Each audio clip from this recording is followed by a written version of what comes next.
6 kitab ini, atau ada pembahasan yang kita lewati misalnya. Ya.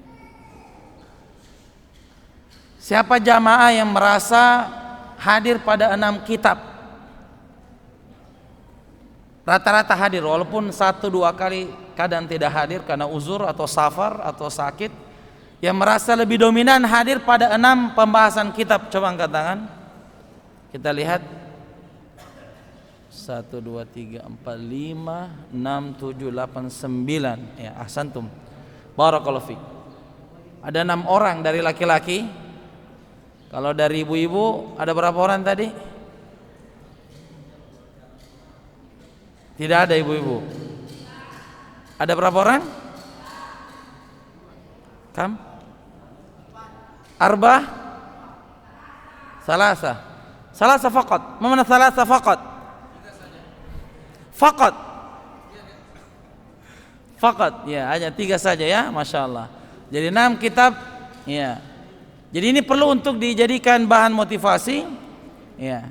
Yang mungkin dulu ada yang tidak hadir pada kitab Siam misalnya, atau tidak hadir pada kitab haji misalnya. Itu perlu untuk dilengkapkan. Ya, perlu untuk di introspeksi, dan sebelum masuk di bagian perdana ini mohon untuk diniatkan ya, untuk bisa berusaha untuk tidak absen dalam satu pertemuan kecuali memang uzur. Ya, uzur syar'i. Apa itu uzur syar'i? Seperti apa? Sakit, safar. Ya, atau ada tamu, ya. Atau ada tamu misalnya tidak bisa kita tinggalkan, ya boleh kita tidak hadir. Dan bisa mengikuti secara online. Ya, bisa mengikuti secara online. Tidak mesti live, bisa mengikutinya nanti sesuai dengan kesempatannya. Bisa dinonton ulang siaran ulangnya. Ya. Nah, sekarang insya Allah kita akan masuk pada kitab perdana dari kitab muamalah, yaitu kitab jual beli. Ya, kitabul bai', yaitu kitab jual beli. Wa hadza majlisu 115 min kitab al-fiqhil muyassar fi dhaw'il kitab was sunnah li nukhbatin minal ulama hafizahumullahu ta'ala.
Amin.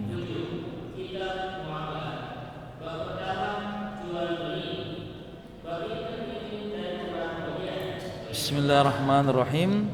Alhamdulillah wassalatu wassalamu ala Rasulillah wa ala alihi wa sahbihi wa mawalah, amma ba'd. Qala al-muallif rahimahullahu taala, Kitabus Sabi'. Kitab yang ketujuh yaitu kitab muamalah, yaitu kitab hubungan antar sesama manusia. Dari banyak pembahasan muamalah, dari sekian banyak pembahasan hubungan antar sesama manusia, penulis menjadikan kitab yang pertama dalam pembahasan kitab muamalah adalah Kitabul Bai', yaitu kitab jual beli.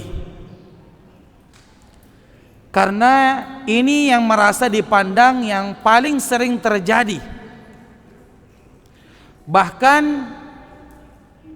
jual beli ini adalah kegiatan tanpa ada liburnya. Tidak ada satu hari kecuali ada orang yang sedang transaksi jual beli, baik jual beli secara offline maupun jual beli secara online. Sehingga dari banyak pembahasan itu penulis menjadikan kitabul bai', kitab jual beli adalah kitab yang penting untuk dibahas. Ya, kitab yang penting dibahas. Ya. Bisa kita lihat di daftar isinya dari kitab Fiqh Muyassar.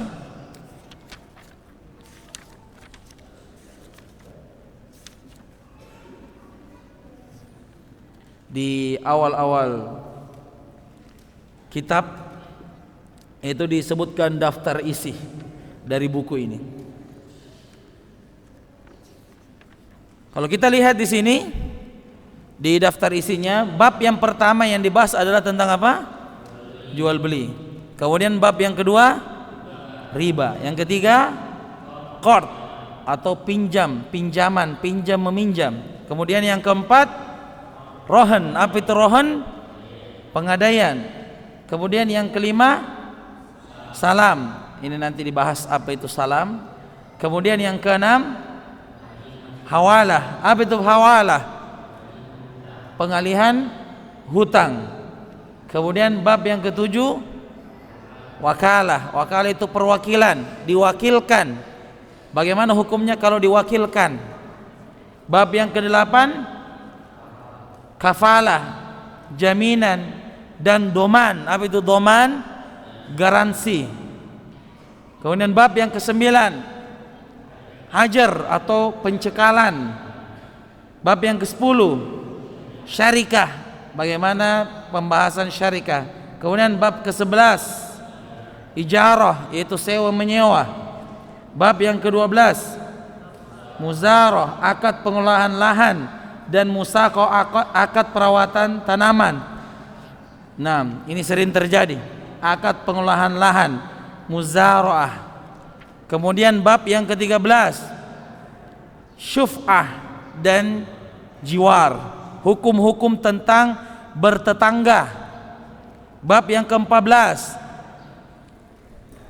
wadi'ah. Apa itu wadi'ah? Titipan. Ini biasa kita sering dengar ya, wadi'ah, akad titipan atau itlafat, ganti rugi perusakan. Bab yang ke-15 ghasab, menyerobot. Bab ke-16 sulh, perdamaian. Bab ke-17 musabaqah, bagaimana hukum perlombaan, kapan jadi judi, kapan tidak jadi judi. Bab ke-18 ariyah, pinjaman, bagaimana hukum pinjam meminjam. Bab yang ke-19 ihya al-mawad, menghidupkan lahan-lahan yang mati. Bab yang ke-20 ju'alah, ini juga akan dijelaskan apa arti ju'alah. Bab yang ke-21 luqatah, barang temuan, dan laqit, anak temuan. Ya. Jadi ada hukum barang temuan. Ya. Kalau ini sering kita sebutkan di masar ya. Bagaimana hukum barang temuan itu? Apakah diambil atau dicuekin saja? Ya. Ini ada pembahasan tentang luqatah, barang temuan. Bab ke-22 apa? Wakaf, bagaimana hukum berwakaf. Bab ke-23 hibah atau atiyah, pemberian. Jadi kitab muamalah ini berjumlah berapa bab? 23 ya, semua pembahasan ada 23. Ada 23 pembahasan dari bab jual beli atau kitab muamalah, hubungan antar sesama manusia. Itu disebutkan ada 23 pembahasan. Ya.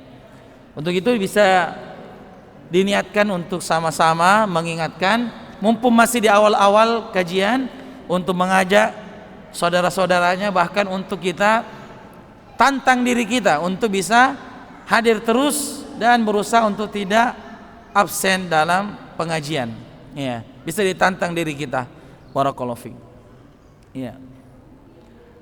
Nah, jadi pembahasan tentang yang pertama adalah jual beli, karena sekali lagi jual beli adalah dari 23 pembahasan tadi, jual belilah adalah pembahasan yang paling urgen, pembahasan yang paling penting dalam kehidupan kita, karena tidak ada hari tanpa ada transaksi jual beli. Baik. Kemudian dalam majelis ini kita akan menyebutkan pengantar-pengantar tentang jual beli, ya. Ada pengantar yang kita sebutkan dalam pembahasan jual beli, bahwasanya jual beli ini bukan hanya pembahasan tentang ilmu. Ya, ini poin yang pertama. Pembahasan jual beli adalah bukan hanya pembahasan tentang ilmu,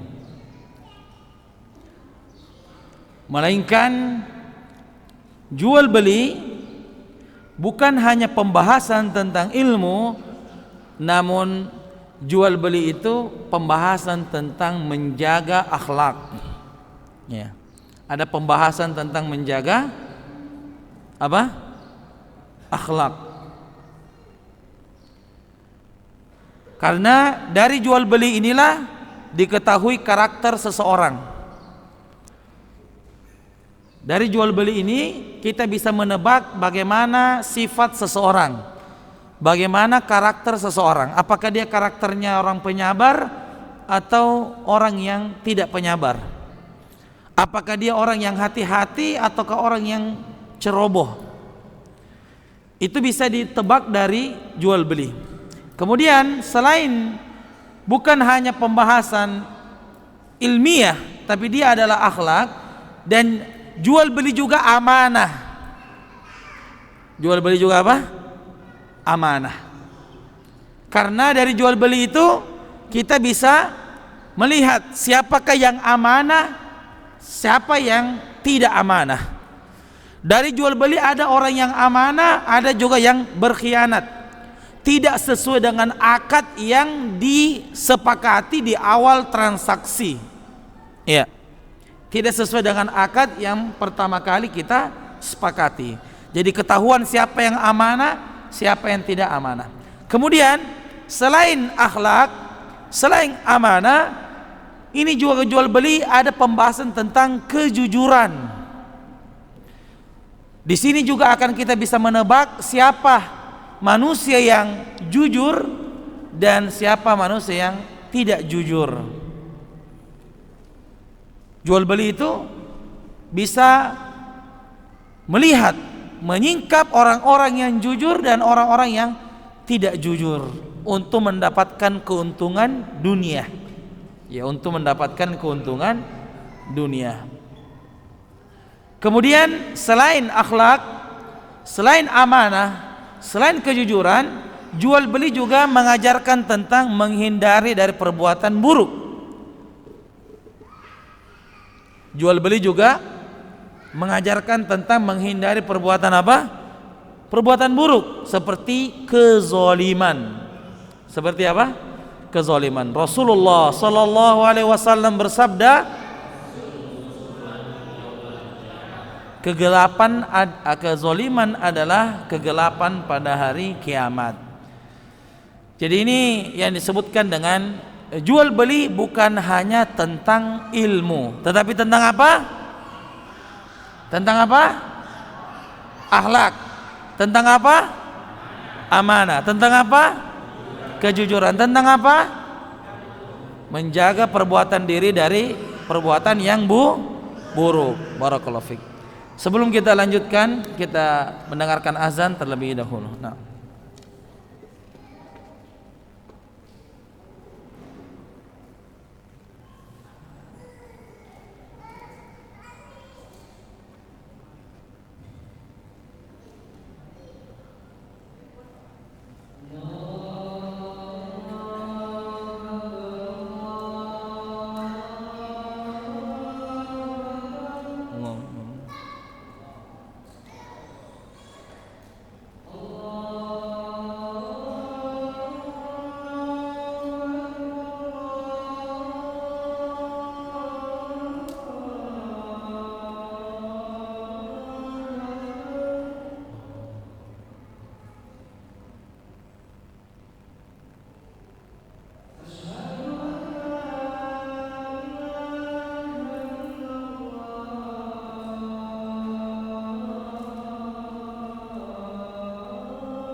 Jemaah sekalian yang sama-sama berbahagia.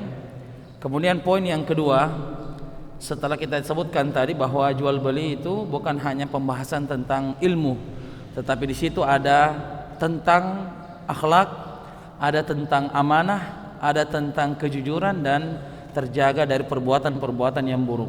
Poin yang kedua adalah keutamaan seorang pedagang. Ya. Bagaimana keutamaan seorang pedagang? Mungkin kita sering mendengarkan keutamaan penghafal Quran, keutamaan menjadi penuntut ilmu. Ternyata dalam agama kita ada juga keutamaan menjadi seorang pedagang. Ya. Mudah-mudahan setelah ini semakin banyak pedagang. Tetapi pedagang yang bagaimana? Ya. Ini yang kita akan sebutkan. Yang pertama adalah keutamaan menjadi seorang pedagang. Mereka akan dikumpulkan dengan orang-orang yang baik di hari kiamat. Ya, mereka akan dikumpulkan dengan orang-orang baik pada hari kiamat. Rasulullah sallallahu alaihi wasallam bersabda, "At-tajiru as-saduqu al-amin." Pedagang yang jujur dan amanah, mereka bersama dengan para nabi, orang-orang jujur dan para syuhada. Hadis riwayat Tirmidzi. Maka orang-orang yang jujur dalam berdagang, mereka akan dikumpulkan dengan orang-orang baik nanti di hari kiamat. Siapakah orang-orang baik itu? Adalah para nabi, orang-orang yang jujur dan orang-orang syuhada, meninggal mati syahid di jalan Allah Subhanahu wa taala. Jadi bukan hanya sekedar pedagang biasa, tetapi pedagang yang jujur lagi amanah. Yang kedua adalah pekerjaan yang terbaik dari hasil perdagangan sendiri. Pekerjaan yang terbaik adalah hasil dari perdagangan sendiri. Rasulullah sallallahu alaihi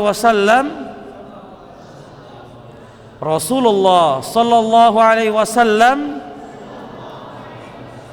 bersabda, "Ma akala ahadun ta'aman qad khairan min ayyakula min amali yadihi."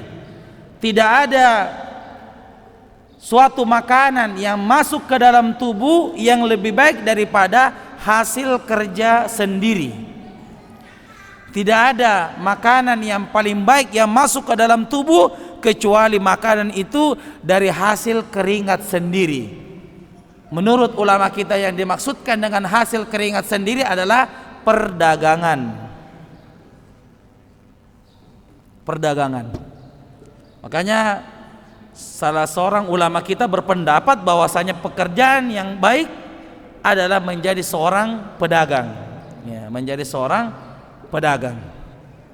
Karena makanan yang paling afdal masuk ke dalam tubuh kita adalah makanan yang memang dari hasil kerja keras kita, memang dari hasil usaha kita sendiri, yaitu dari jalur perdagangan.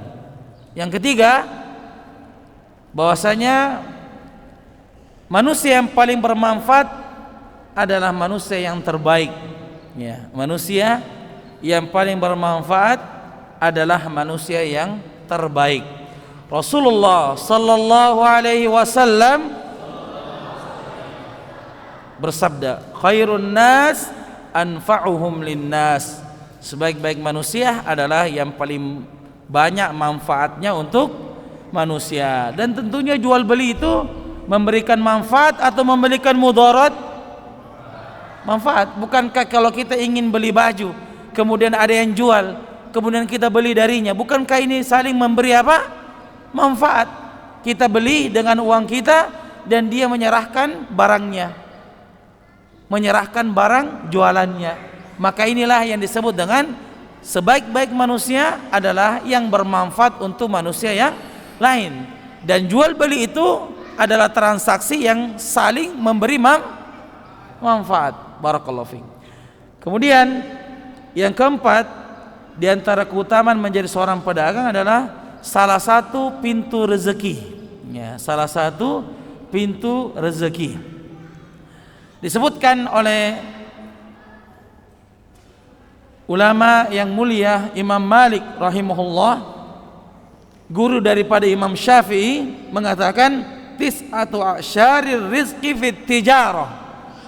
Ada 10 pintu rezeki, kata Imam Malik, ada 10 pintu rezeki. Dan 9 pintu itu ada berada dalam perdagangan. Ada 10 pintu rezeki, 9-nya ada dalam perdagangan.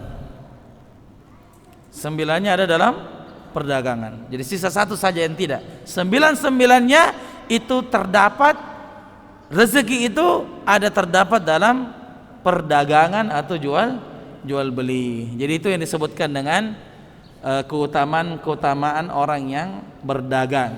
Ya, barakallahu fiik. Jadi dari berapa keutamaan semua ini? Ada 4. Tentunya masih banyak lagi, tapi kita sebutkan secara rinci saja hal-hal yang penting, bahwa pedagang yang dimaksudkan adalah pedagang yang bukan yang lebih banyak bohongnya, atau pedagang yang mengatakan prinsip orang berdagang itu jangan terlalu jujur. La haula wala quwata illa billah. Ini nabinya siapa ini nabinya ini? Siapa nabimu? Hah? Dari mana Nabi Muhammad mengatakan jangan terlalu jujur? Nabi mengatakan at-tajirus soduq, pedagang yang jujur, yang terpercaya, bersama dikumpulkan para nabi dan para syuhada di hari kiamat. Kenapa kamu bisa bilang konsep pedagang yang sukses itu jangan terlalu jujur? Jujur boleh, tapi jangan terlalu. La haula wala quwata illa billah. Ini bukan nabinya Nabi Muhammad. Ya. Barakallahu fiik. Jadi itu disebutkan dengan keutamaan pedagang. Namun yang namanya keutamaan tentunya ada juga ya hal-hal yang perlu dihindari. Ada juga keburukan-keburukannya. Ya.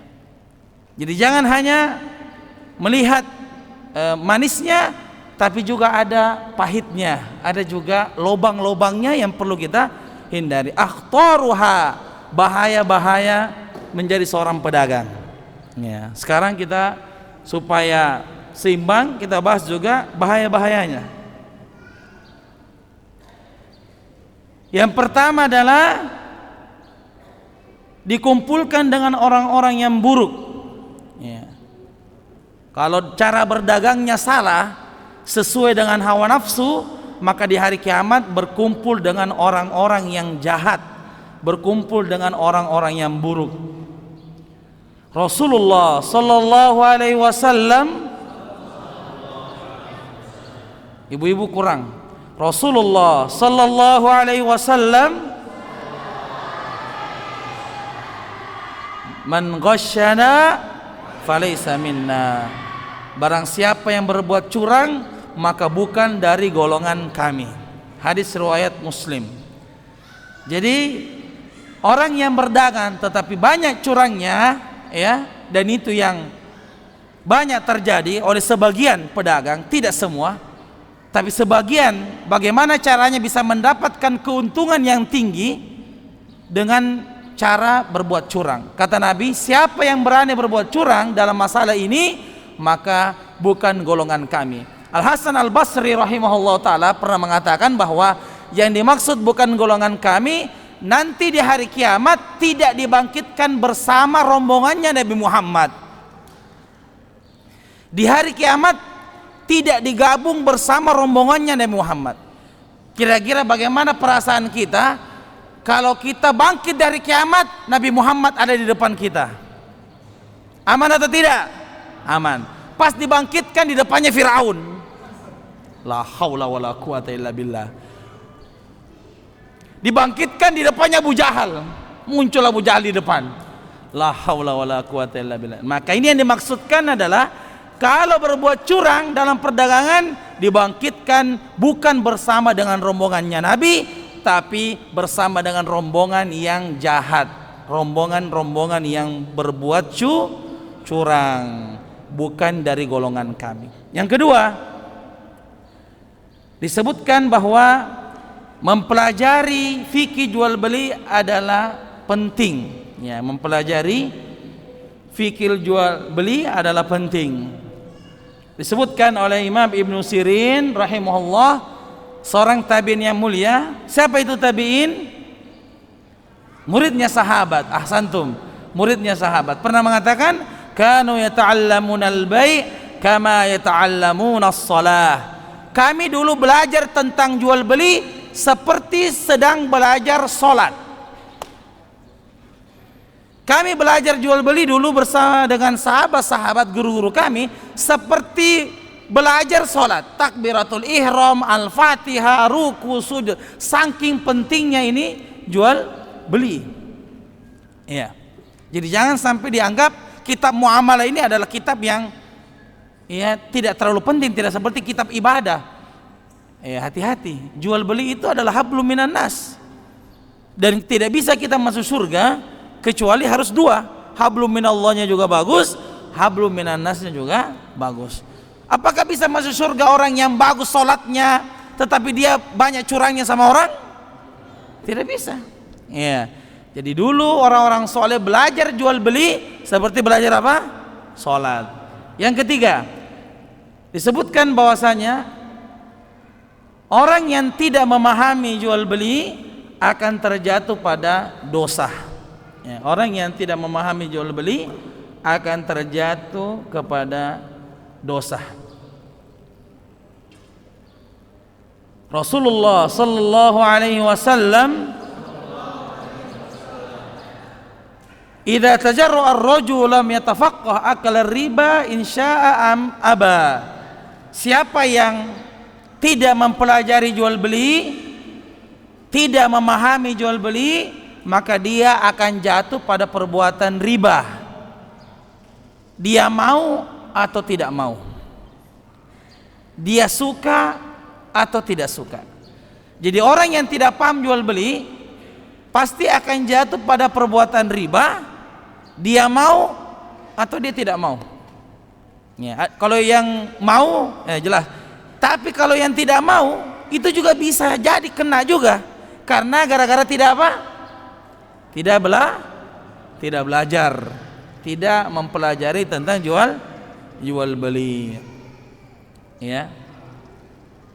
Kemudian yang keempat, bahaya orang yang berdagang tanpa ilmu adalah dikumpulkan dengan para pendosa. Dikumpulkan dengan para pendosa. Rasulullah sallallahu alaihi wasallam, inna tajiral fajira yab'atsu yaumal qiyamah al-fujjar. Sesungguhnya pedagang-pedagang yang jahat, pedagang-pedagang yang curang, pedagang yang hanya keuntungan dunia dengan meraih segala macam cara apapun, yang penting untung, maka dikumpulkan di hari kiamat dengan para pendosa. Hadis riwayat Bukhari. Jadi orang yang berdagang dengan motivasinya adalah yang penting untung, bukan yang penting halal. Karena banyak pedagang itu yang penting untung. Masalah halal atau haram, yang penting pertama untung dulu. Maka dikumpulkan nanti dengan para pendosa. Para pendosa. Jadi ini 4 dari bahaya dari orang-orang yang berdagang tetapi tidak mempelajari fikih jual beli itu. Jamaah sekalian yang sama-sama berbahagia, Umar bin Khattab radhiyallahu taala anhu di zamannya ketika beliau menjabat sebagai khalifah yang kedua dalam agama Islam, di zaman beliau, di periode beliau dalam menjabat sebagai khalifah, itu beliau punya kebiasaan adalah setiap pagi itu pergi ke pasar. Setiap pagi Umar bin Khattab itu ke pasar sambil membawa cambuk. Kemudian berteriak di pasar dengan mengatakan, la yabi'u fi suqina illa al-faqih. Jangan ada yang menjual di pasar kami kecuali orang yang sudah belajar jual beli. Yang tidak belajar keluar, sambil dipukul oleh Umar. Kira-kira kalau Umar masih hidup, Pernah lihat cara menjual kita di pasar, kira-kira berapa yang tinggal di pasar? Mana sertifikat fikih muasar jual beli? Sebutkan sertifikatnya. Sini sertifikatnya. Siapa yang tanda tangan? Berapa majelis, berapa pertemuan kamu duduk jual beli? Jangan sampai cuma pertemuan perdana. Setelah itu goib, hilang. La haula wala quwata illa billah. Tidak boleh menjual di pasar kecuali ada sertifikat fikih jual beli khatam, baru boleh jual beli. Umar itu keliling sambil bawa cambuk, sambil berteriak, jangan ada yang coba-coba menjual di pasar ini kecuali pernah belajar fikih jual beli. Yang tidak, keluar sambil dicambuk. Ya. Bisa dibayangkan ya kalau Umar hidup di zaman kita, ya, mungkin tidak ada lagi kita lihat menjual di sana sini. Ya, barakallahu fiik. Intinya para jamaah sekalian, ini adalah pertanggungjawaban. Ya, apa profesi kita wajib dipelajari. Kapan ilmu itu wajib dipelajari? Ketika akan mengerjakan. Yang mau pergi haji, kapan dia wajib pelajari tentang manasik haji? Kalau dia sudah mau berangkat wajib. Yang belum ada undangan pergi haji, belum wajib. Tapi kalau sudah ada undangan berangkat haji, wajib dia belajar manasik haji. Begitu juga pedagang yang sudah berdagang, ya mungkin di sini sudah ada yang 10 tahun, 15 tahun, 20 tahun berdagang. Jangan sampai transaksi kita yang kita kira aman, apalagi dengan dalil Ustadz sama-sama ridho. Masya Allah, hati-hati. Ini salah satu syubhat jual beli. Apa syubhat jual beli? Saya dengan dia sama-sama ridho. Apa masalahnya? Nah, nanti kita akan sebutkan bahwasanya sama-sama ridho belum tentu halal dalam agama kita. Jazakumullah khair atas perhatiannya, mudah-mudahan bermanfaat. Kita tutup dengan doa kafaratul majlis. Subhanakallahumma bihamdik asyhadu an la ilaha illa anta astaghfiruka wa atubu ilaik. Wassalamualaikum warahmatullahi wabarakatuh.